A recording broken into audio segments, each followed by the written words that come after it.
Hi friends, എല്ലാവർക്കും എൻ്റെ പുതിയ വീഡിയോയിലേക്ക് സ്വാഗതം. സൗത്ത് ഇന്ത്യൻ മൂവീസ് ഒരുപാട് ഹിറ്റ് അടിച്ച് ഒരുപാട് നല്ല നല്ല കണ്ടന്റുകളൊക്കെ ആയിട്ട് മുന്നേറി പോകുമ്പോൾ ഹിന്ദി സിനിമ അതിൻ്റെ അധോഗതിയിലാണെന്ന് പറയാം. അല്ലെങ്കിൽ അതിൻ്റെ ഒരു സിനിമ പോലും നല്ലപോലെ വിജയിച്ചില്ല.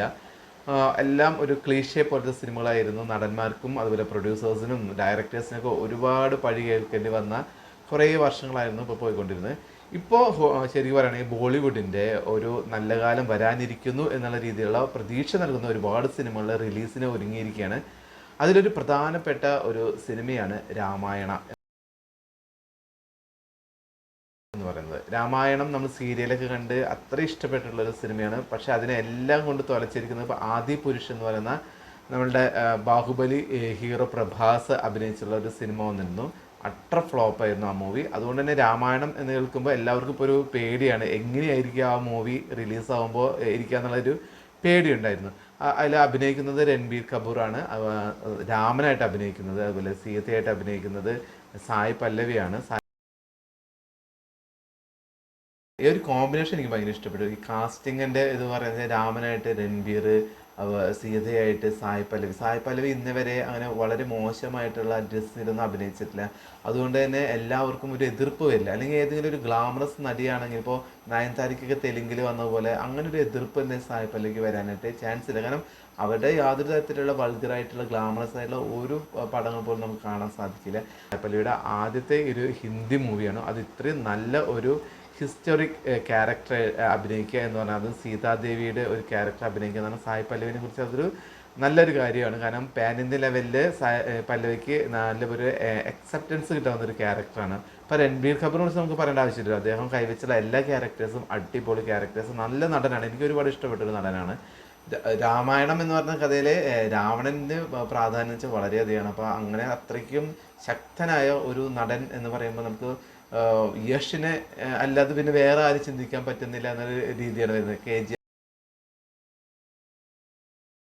അദ്ദേഹത്തിൻ്റെ ഒരു റഫ് ഒരു ക്യാരക്ടർ, എന്തായാലും രാവണൻ എന്ന് പറയുന്ന ക്യാരക്ടറിന് അദ്ദേഹം 100% അദ്ദേഹത്തിന് നീതി പുലർത്താൻ പറ്റുമെന്നാണ് തോന്നുന്നത് ആ ഒരു ക്യാരക്ടർ. പിന്നെ ഹനുമാനായിട്ട് വരുന്നത് സണ്ണി ഡിയോൾ എന്ന് പറയുമ്പോൾ ഭയങ്കര എക്സൈറ്റ്മെൻറ്റ്. കാരണം സണ്ണി ഡിയോളുടെ ഒരു മുഖം, അത് കാര്യങ്ങളൊക്കെ ഈ ഒരു ഹനുമാനായിട്ട് ഞാൻ കളിയാക്കിക്കൊണ്ട് പറയല്ല, പക്ഷെ അദ്ദേഹത്തിന് അതിന് ഫീച്ചേഴ്സ്, അദ്ദേഹത്തിൻ്റെ ഒരു ഫിസിക്കും ഒക്കെ ഹനുമാനാവാനായിട്ട് വളരെ യോജിച്ചാണ്. ഇപ്പം എന്താ, നിതേഷ് തിവേരിയാണ് ഈ ഒരു സിനിമയുടെ ഡയറക്ടർ. അപ്പോൾ ഇത്രയും വലിയൊരു പടം ഒരുപാട് ആൾക്കാർ എടുക്കണമെന്ന് വിചാരിച്ചിട്ടുണ്ടായിരുന്നു. പക്ഷേ രാമായണം മഹാഭാരതം എന്നൊക്കെ പറഞ്ഞു കഴിഞ്ഞാൽ അതിൻ്റെ ഒരു ബഡ്ജറ്റിനെ കുറിച്ച് ആലോചിച്ച് കഴിഞ്ഞാൽ എല്ലാവരും അതിന് പുറകോട്ട് പോകാനാണ് ചാൻസ്. കാരണം അത്രയും ബഡ്ജറ്റിന് ആവശ്യമുണ്ട്.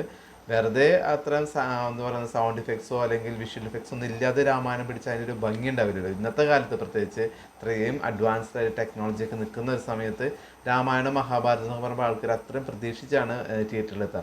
അപ്പോൾ ഇതിനൊക്കെ ബഡ്ജറ്റ് ഒരുപാട് വേണം. അപ്പോൾ അതിന് പറ്റിയ ഒരു പ്രൊഡ്യൂസറാണ്. ആ പ്രൊഡ്യൂസറാണ് നമിത് മൽഹോത്ര എന്ന് പറഞ്ഞുള്ള ഒരു പ്രൊഡ്യൂസറാണ് ഈ ഒരു സിനിമ പ്രൊഡ്യൂസ് ചെയ്യുന്നത്. ഏകദേശം 853 കോടി രൂപയാണ് ഇതിൻ്റെ ബഡ്ജറ്റ് എന്നാണ് പറയുന്നത്. ഇന്ത്യയിൽ തന്നെ ഏറ്റവും കൂടുതൽ ബഡ്ജറ്റ് ഏറ്റുപിടിക്കുന്ന ഒരു സിനിമയാണ്. അപ്പോൾ എന്നാൽ പോലും എല്ലാവർക്കും രാമായണം ഹിറ്റാവോ, അതെല്ലാവരും അറിയാവുന്നൊരു കഥയല്ലേ എന്നുള്ള പ്രതീക്ഷയിലൊക്കെ ആയിരുന്നു. കേൾക്കുന്നുണ്ട് രാമായണം രൺബീർ അഭിനയിക്കുന്നു, അതുപോലെ നിതീഷ് തിവാരി അത് ഡയറക്റ്റ് ചെയ്യുന്നു എന്നെല്ലാം എല്ലാവരും അറിയാമെന്ന ഒരു പ്രതീക്ഷ കുറവായിരുന്നു. പക്ഷേ ഈ ജൂലൈ 3 അതിൻ്റെ ടീസർ ഇറങ്ങി ആദ്യമായിട്ട്. അപ്പോഴാണ് ഇതിൻ്റെ ഒരു ഹൈപ്പ് കൂടിയത്. ഈ ഒരു പടത്തിൻ്റെ അതിൻ്റെ സ്പെഷ്യൽ എഫക്ട്സ് ആയിക്കോട്ടെ, അതിൻ്റെ സൗണ്ട് എഫക്ട്സ് ആയിക്കോട്ടെ, ഇതെല്ലാം കേട്ടപ്പോൾ തന്നെ ഫസ്റ്റ് ഇതിൽ തന്നെ എല്ലാവരും ഭയങ്കര ഇമ്പ്രസ്ഡ് ആയിരിക്കുകയാണ്.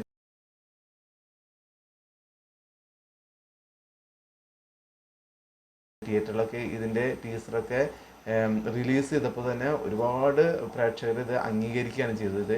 തള്ളി കളഞ്ഞിട്ടില്ല. ഇപ്പോഴും നല്ല പ്രതീക്ഷയോടെയാണ് ഇരിക്കുന്നത് എല്ലാവരും. ഇപ്പോൾ എല്ലാവരും ഇത് പടം റിലീസ് കാണാനുള്ള ഒരു എക്സൈറ്റ്മെൻറ്റ് കൂടിയിട്ടുണ്ടെന്ന് ആണ് ഇപ്പോൾ നമുക്ക് പുതിയ പുതിയ വാർത്തകളിൽ നിന്നൊക്കെ നമുക്ക് അറിയാൻ കഴിഞ്ഞത്. ഇതിൻ്റെ പ്രൊഡ്യൂസർ നമിത് മൽഹോത്രയ്ക്ക് ഒരു കമ്പനിയുണ്ട്. ആ കമ്പനിയുടെ ഷെയർ 30% ഉയർന്നു എന്നാണ് പറയുന്നത്, ഷെയർ വാല്യൂ. അപ്പോൾ ഇതിൻ്റെ ടീസർ വന്നതിന് ശേഷം അദ്ദേഹത്തിന് ഏകദേശം ഒരു 1000 കോടി രൂപയുടെ ലാഭം ഉണ്ടായെന്നാണ് പറയുന്നത്.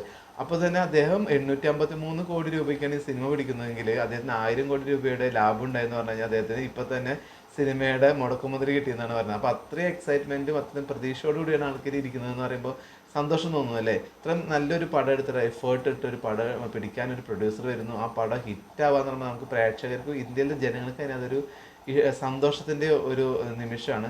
അപ്പോൾ എന്തായാലും ഈ മൽഹോത്രയ്ക്ക് നമിത് മൽഹോത്രയ്ക്ക് അദ്ദേഹത്തിൻ്റെ കയ്യിൽ നിന്നിട്ട പണം തിരികെ കിട്ടട്ടെ, ലാഭം ഉണ്ടാകട്ടെ.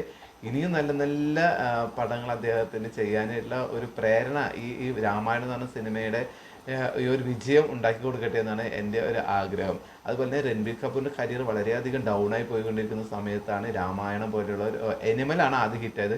ഇപ്പോൾ രാമായണം വരുന്നു. അതിനുശേഷം നല്ല നല്ല പടങ്ങളാണ് അദ്ദേഹം ചെയ്യാൻ പോകുന്നത്. അപ്പോൾ എന്തായാലും രൺബീറിനും ഇതൊരു ഗുണമാവുമെന്നാണ് എനിക്ക് തോന്നുന്നത്. എന്തായാലും രാമായണം നമ്മളെല്ലാവരും പ്രതീക്ഷിച്ചതുപോലെ ഒരു ഹിറ്റായി മാറട്ടെ എന്നാണ് എൻ്റെ ആഗ്രഹം. കാരണം നമ്മളുടെയൊക്കെ ഈ രാമായണം മഹാഭാരതം എന്ന് പറയുന്നത് ഒരു എപ്പിക്കാണ് അല്ലേ, ക്ലാസിക്കാണ്, ലോകോത്തര തലത്തിൽ തന്നെ എല്ലാവരും ഇഷ്ടപ്പെടുന്ന ഇതിഹാസങ്ങളാണ്. അപ്പോൾ അതിന്മേൽ കൈവയ്ക്കുമ്പോൾ തന്നെ സൂക്ഷിച്ച് കൈവയ്ക്കണം. പാടി കഴിഞ്ഞാൽ ഈ ആദിപുരുഷൻ്റെ അവസ്ഥയായിരിക്കും. അല്ല, അഭിനയിച്ച ആൾക്കാരും ഡയറക്ടർക്കൊക്കെ അവർ മരിക്കുന്നത് വരിക അതിനുള്ളൊരു പഴി എന്തായാലും ജനങ്ങൾ, ഇന്ത്യയിലത്തെ ജനങ്ങൾ എന്നല്ല ലോക ജനത തന്നെ അവർ മേത്തിടും. കാരണം അത്രയ്ക്കും പ്യുവറായിട്ടുള്ള ഒരു ഇതിഹാസമാണ് അത്. നല്ല കഥകളുള്ള ഒരുപാട് ഉപകഥകളൊക്കെയുള്ള ഒരു കഥയാണ്. അപ്പോൾ എന്തായാലും രാമായണത്തിന് ശേഷം മഹാഭാരതം, ഇപ്പോൾ ആമീർ ഖാൻ അതിൻ്റെ എല്ലാ പ്രവർത്തനങ്ങളിലേക്കും പ്രീ പ്രൊഡക്ഷൻ എന്നുള്ള രീതിയിലേക്ക് കടക്കുന്നു എന്നാണ് അറിഞ്ഞത്. ഈ ഓഗസ്റ്റ് മാസത്തിൽ കടക്കുന്നു എന്നാണ് അറിഞ്ഞത്. അതും വരട്ടെ അല്ലേ. മഹാഭാരതം എന്ന് പറഞ്ഞാൽ രാമായണത്തിനേക്കാളും വലിയൊരു ക്യാൻവാസിൽ പിടിക്കേണ്ട ഒരു പടമായിരിക്കും. എന്തായാലും നിതീഷ് തിവാരിയുടെയും രൺബീർ കപൂറിൻ്റെയും സായ് പല്ലവിയുടെയും ഈ ഒരു യഷിൻ്റെയും ഈ രാമായണം വളരെയധികം ഹിറ്റാവട്ടെ, എന്നും നമുക്ക് ഇഷ്ടപ്പെടുന്ന ഒരു ചിത്രമായി മാറ്റം, നല്ല പാട്ടുകൾ ഉണ്ടാവട്ടെ എന്നൊക്കെയാണ് ഞാൻ ആഗ്രഹിക്കുന്നത്. എന്തായാലും അടുത്തൊരു വീഡിയോ ആയിട്ട് വരുന്നവരെ എല്ലാവർക്കും ബൈ.